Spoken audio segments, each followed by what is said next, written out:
The relationship between China and Africa and Kenya in specific is so real that early this year, when I went to one of our rural towns, and the citizens were asking me for an airstrip, when I asked them where they wanted to travel to if the airstrip is built, they said they wanted to travel to China. And when I later found out, it was because the road in their neighborhood had been built with Chinese support, with a Chinese contractor.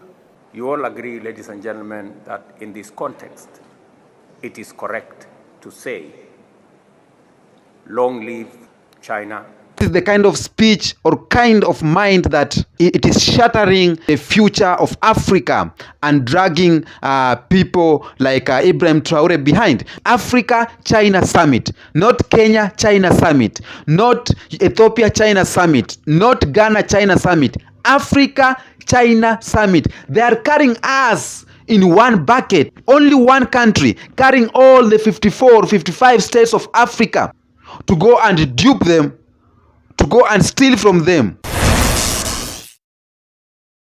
Hello, beautiful people of Earth. Thank you so much. I want you to know that I love you so much for the support you are giving me.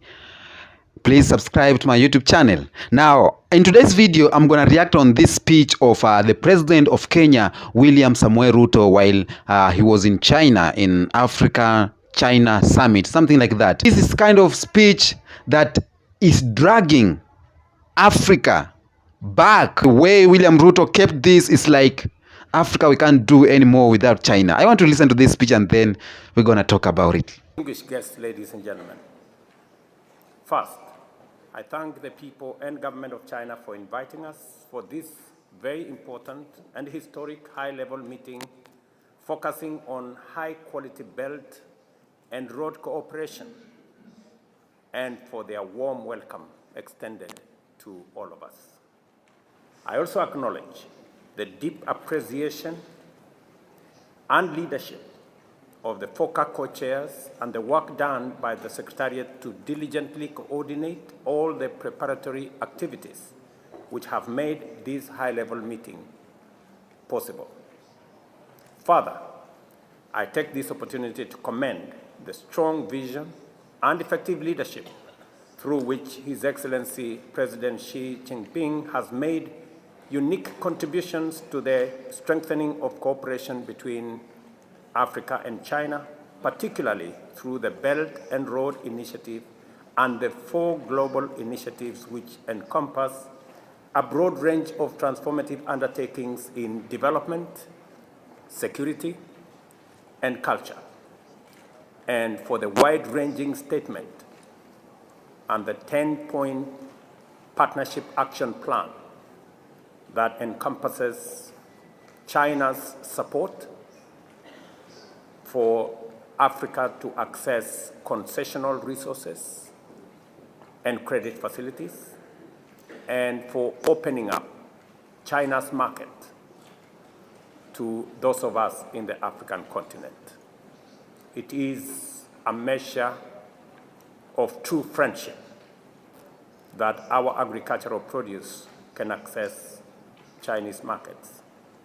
Without a doubt, the impact of the programs and projects under BRI is demonstrable, significant, and positive across the African continent, from north to south and from east to west.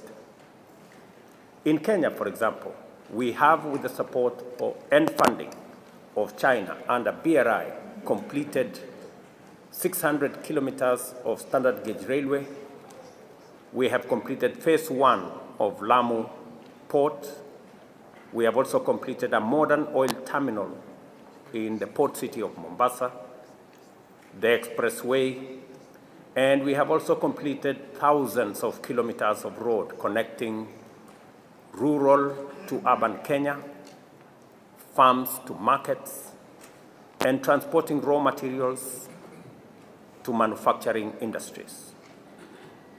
The relationship between China and Africa and Kenya in specific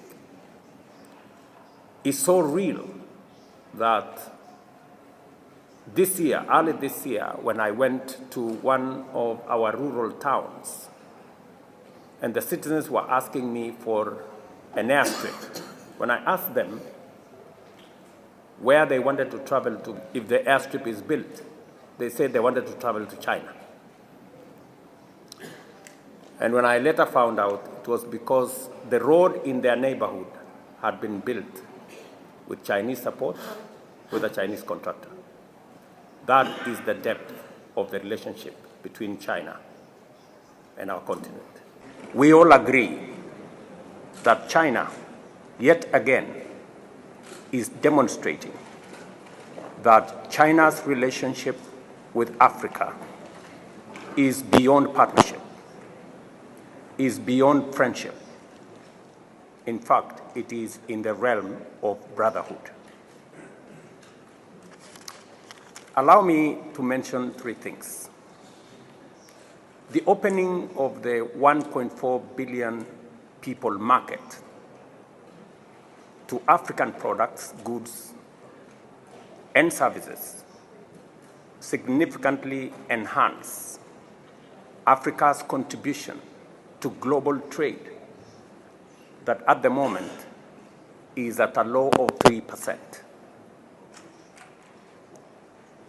The continued investment in our physical infrastructure, including digital infrastructure, will significantly enhance Africa's connectivity, facilitating intra-Africa trade that currently is the lowest globally.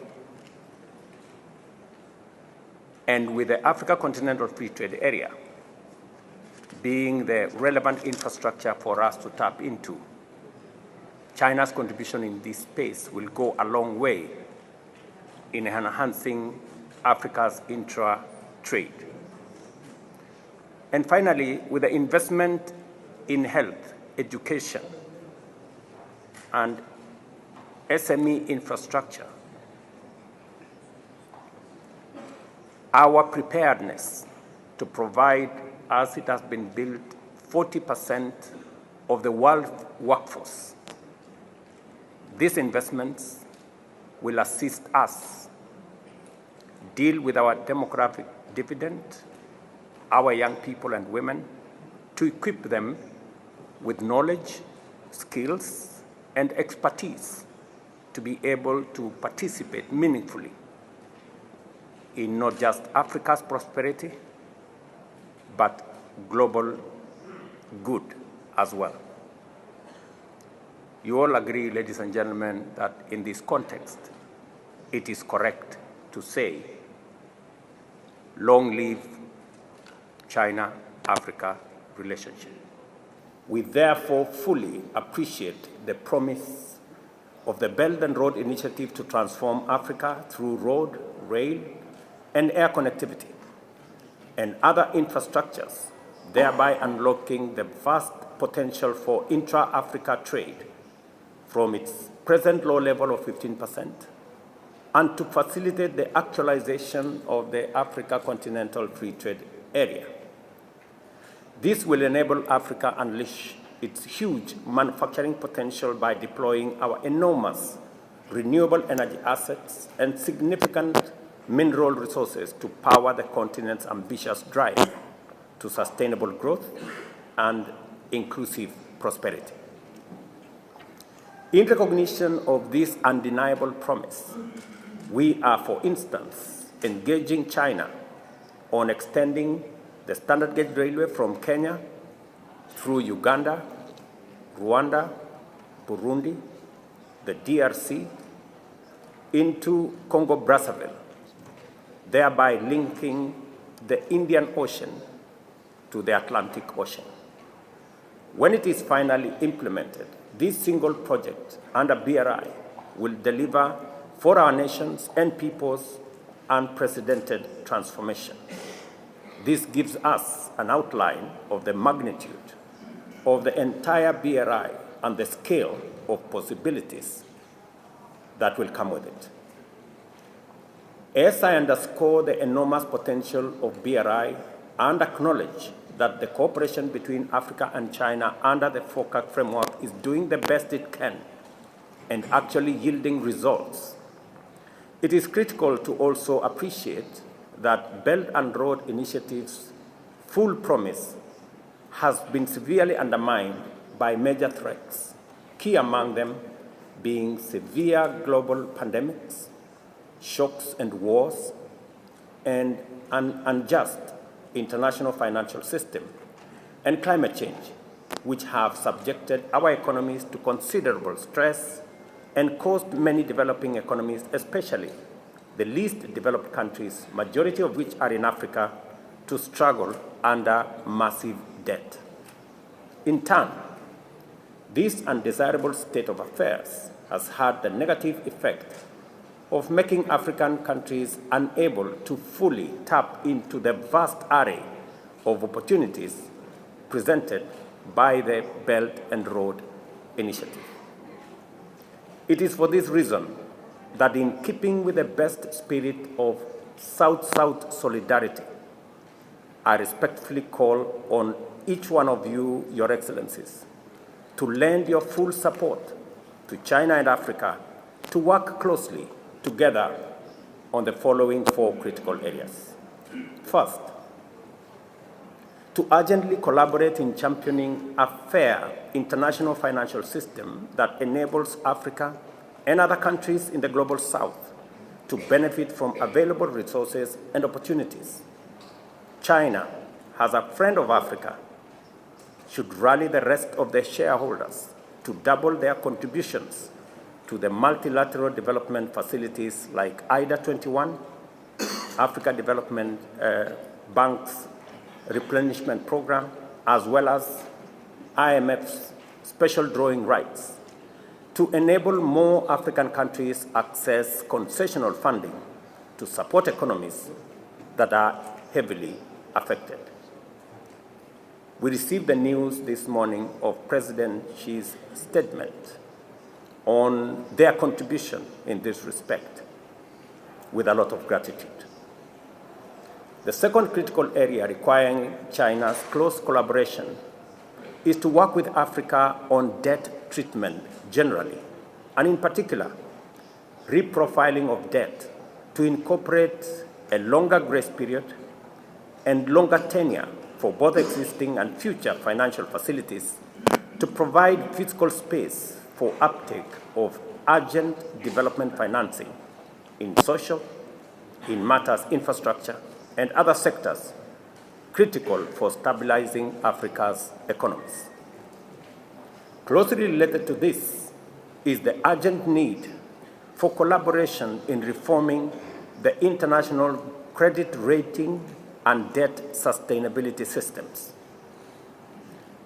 In this connection, I am happy to share with you that with the support of Africa Development Bank and other African multilateral banks, we shall be holding the first African meeting in Congo-Brazzaville next month to establish parameters for the proper evaluation of African assets and gross domestic product, and new modalities for determining Africa's debt sustainability using Africa's real wealth. Welcome back. Now, speeches are good from our leaders, and William Ruto is so active. He always give good speech. He always do the best, in terms of speaking. But in terms of actions, we Kenyans, we know. I have seen a lot of African people commenting and saying that he is good, talking good, he's very clever, very learned. Of course, he is very learned, but we don't see the mind, the brains he have working it on the ground, on Kenyans people. Now, Ibrahim Traore is trying to build a nation that we will not depend on the white people, on the white supremacy. But on the other hand, there are some leaders that they are trying to drag this ambition behind, that they are trying to drag this move behind. Because China invited some African leaders. William Ruto is there. And he thanked them for the warm welcoming. You have welcomed us well for this African-China summit, of which the beneficiary of this summit is not Africa. The beneficiary of this summit is China. Of course, we will see like we are getting roads, we are getting ports, we are getting railways, but who is benefiting from this is China. The taxes that we are being taxed on these railways, these roads, these ports is going to China. So China here is in business. They are in business. And I love how they do business. And there's a video I was saying, there's a time China was behind Africa or behind Kenya. Now China is helping Kenya and we are happy about it. And now Ruto is going there and he is lying that he was in a village and the village people asked him to build an airstrip and they asked, we want an airstrip to go to China. So nobody sent Mr. William Ruto. He always lie about this. But that's not the issue about this topic. Today, we want to discuss and talk about how some African leaders are dragging or are reversing Africa. We are making one step ahead. We are educating the youths. We are getting our youthful leaders who have the minds, who want to change Africa. But some leaders, they are dragging Africa 10 times behind. China is going to benefit from Africa-Chinese summit hugely. China are coming to Africa to colonize Africa business-wise, economic-wise, not by force. But our leaders, they don't see this. I saw them in photo taking, they are happy, smiling. We are in China. If China want to do business with Africa, I want to see them coming here, I want to see African leaders inviting Asian. I want to see one day Ghanaian leader inviting Asian leaders. I want to hear a Chinese president coming to Kenya and say that, thank you for the warm welcome for this African-China summit. And you have done a good job to us. I want to see them appreciating Africa. But as I told you, these Chinese, these white supremacists, they are teachers. And these the African presidents are prefects. So they are being controlled. Go and tell this to your people. Go and tell this to the class. Go and tell this. Go and bring the books. Go and do this. Of course, prefects or school presidents cannot call teachers to meeting.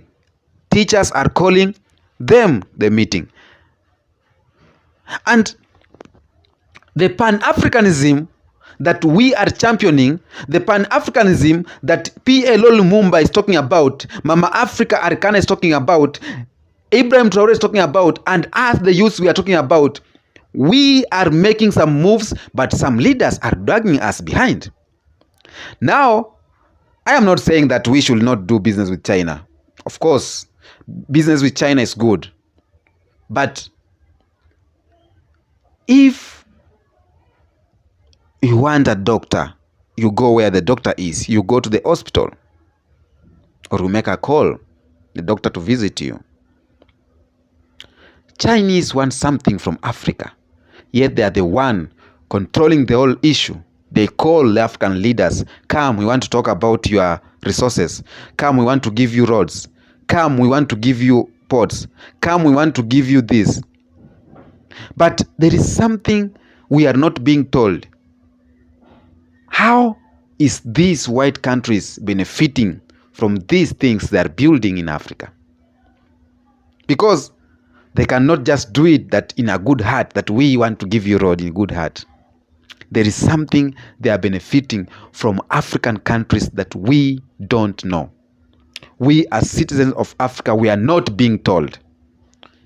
Because Chinese company or Chinese government cannot come and build a road worth kilometers here without gaining something. There's something they are gaining that we cannot be told. We are just being told China is a good friend to Africa. And even William Ruto has the guts to say that, let us say that China is the best something. Hear this one. How can you say that? Chinese people, they have to say, they are the one to say Africans are the best friends ever. Africans have given us this. Africans have created life for us. But because these leaders are going there because they are controlled by this system and they are the puppets and they don't want to build their countries, they will be there clapping for, oh, you know, you Chinese, you so good. Oh, UK, you have given us 3 billions. Oh, America, you are doing great. You are a good friend. You are given that money. They are telling you, go and eat this money.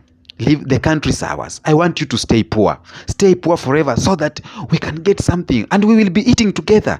When your country is so poor, they will be crying. When they cry, we will come and try to help you. And, you know, you will have good name, good president. I brought China to help. I brought this to help. You will have good name and you will die peacefully.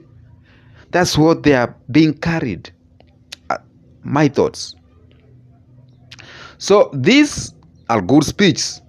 But I want to tell you that the speeches cannot feed the children of Africa. The speeches cannot build roads in Africa. The speeches cannot build schools in Africa. We got what we need to build these things. We don't need to go there. They need to come to us. We have the farm. You as a buyer, as a businessman, you need to come to the farm and take your corns, go sell. And we exchange with money. If you are looking for favors from Africa, come to Africa. You cannot carry us in that way that we are coming to your country so that you can ask for favor from us. I've never seen this president from this white supremacy coming here in Africa and asking for loans. It's not because Africa we are poor. It's because we are being designed to be poor. And all the money, the taxes we pay as the human beings of Africa is being filled to some corrupt leaders. Now, this speech of William Samoei Ruto is one of the speeches that will drag Africa behind, because this summit, African-Chinese summit, and hear this one, African-Chinese summit, Africa-China summit, not Kenya-China summit, not Ethiopia-China summit, not Ghana-China summit, Africa-China summit. They are carrying us in one bucket. Only one country carrying all the 54, 55 states of Africa to go and dupe them, to go and steal from them. How? They are carrying Africa as one thing, just one country. If it's Kenya-China summit, it's understandable. But Africa-China summit, even the name itself tells how the white supremacy or the oppressors or China have carried the African people. They carry us as one. They don't see the different. When they invite us as package. So one fool, they go as package. All 54 states president as a package. But China cannot come as a package with China, Taiwan, India. No. It's Africa USA summit, Africa Russia summit, Africa Ukraine summit. Not Kenya, China, Ghana, China, Nigeria, China. Don't you see that? Don't you see that? Some things I see these things and I get mad, and I just want to educate and let us send the message to the youths. We need change. And we need to put African leaders who need change too. And I know we don't like change. I know we don't like putting leaders that don't give change, but we need to try. Let's try like Burkina have tried. Let's try like Mali have tried. Niger have tried. Mali, Niger, and Burkina are trying to bring Africa together. But some president like the one of Senegal, I saw him the other day making treaties with Spain, deep into it. William Ruto is here going every day looking for money at foreign countries. But where is that money going? That's the question. Tell me in the comment section what we need to see, and you can discuss more at kenyanbeast1@gmail.com, and my number 2 is on the description. Of course, don't forget to subscribe on my YouTube channel if you love my what we do here. You have super thanks there. Please support the African way journey. Peace be with you.